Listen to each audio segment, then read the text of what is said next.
Now, leadership of the Ghana Physician Assistants Association has directed its members to suspend the renewal of licenses with the Medical and Dental Council.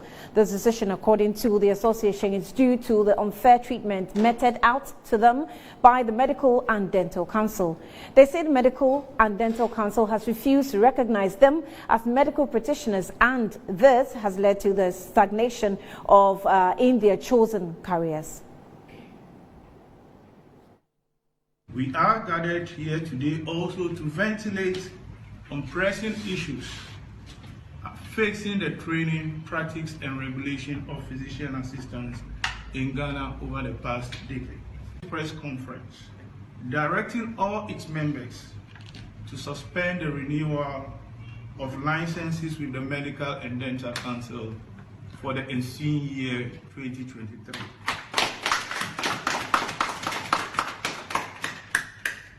Whilst awaiting the renewal of their licenses for 2023, we await the Ministry of Health to come out with modalities of getting our own regulatory body through the amendment of the Health Professions Regulatory Bodies Act 2013 at 857, with the involvement of all key stakeholders.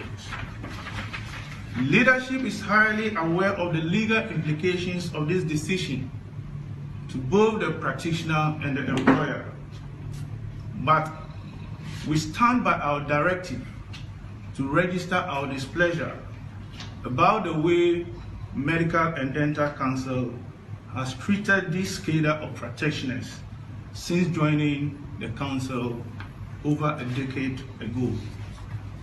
What are the major reasons for our directive?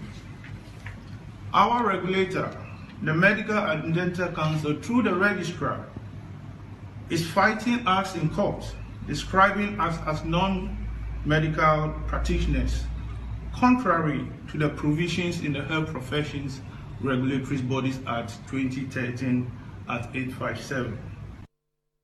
So the General Secretary of the Ghana Physician Assistants Association, Peter Aram Konyanufu, joins me for a conversation. Peter, thank you for your time. You're welcome to Newsbeat.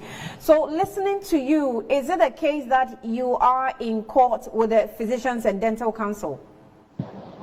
We are not in court with the Medical and Dental Council as we speak.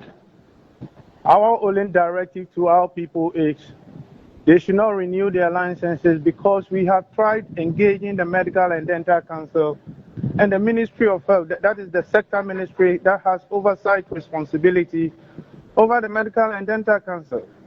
But since 2010 that we have been talking about these issues, we have never seen a headway.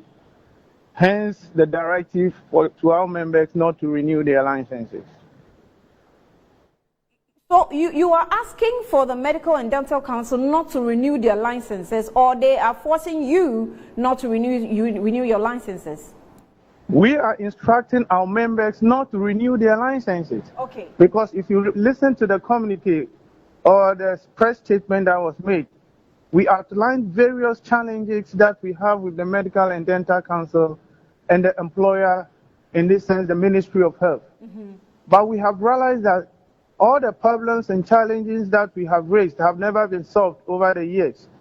And right. So we have decided that there should be an amendment of the current act, that is the Health Professions Regulatory Bodies Act 2013 at 857, in order to create a different council for physician assistants, so that we can now go and renew our licenses with that body.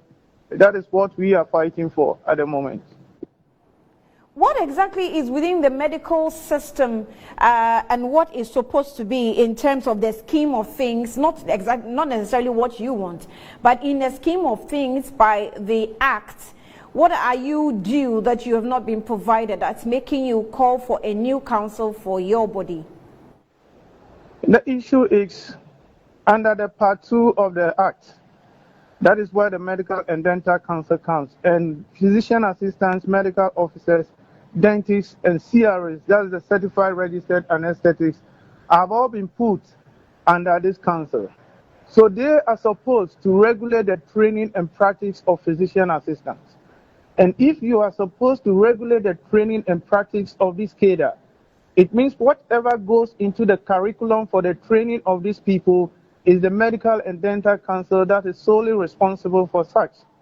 And when it comes to the practice, they are supposed to come out with a scope of practice to determine the scope within which you can practice and other things. However, we have also realized that just recently, in a way to harmonize the training curriculum of our juniors colleagues, they have decided to remove certain course contents from the curriculum. And if you are removing these things from the course content, it means that the new crop of physician assistants that will be coming out into the system will lack basic knowledge and skills in this course content.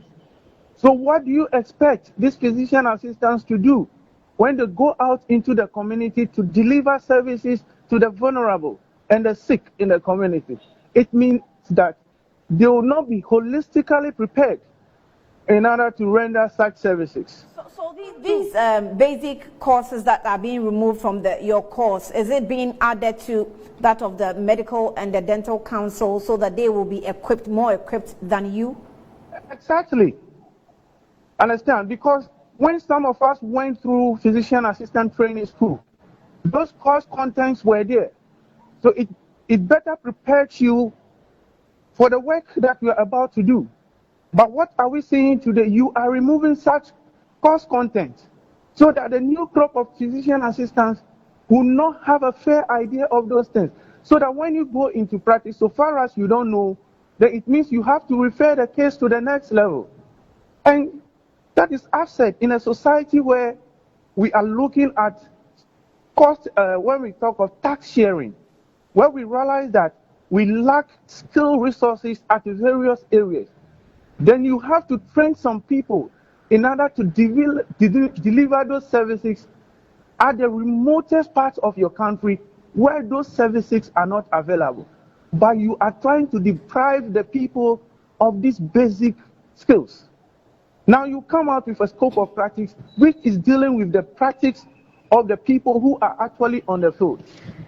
And it will shock you to realize that some of the issues that have been tabled in the scope of practice document, it means that when you come to my consulting room now, I need a supervising physician. So I have to call somebody, a physician, somewhere, to say that I have this client before me.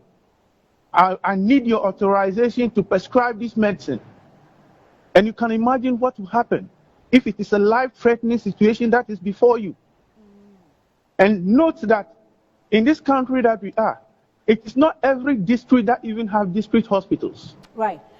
Peter Ayiram Kweinfo, we'll follow up on this development and let's see how it goes. And your request to authorities to make you a body on its own, a regulatory body on its own. We'll see how that also goes. He's the General Secretary of the Ghana Physicians Assistants Association, Peter Ayiram Kweinfo.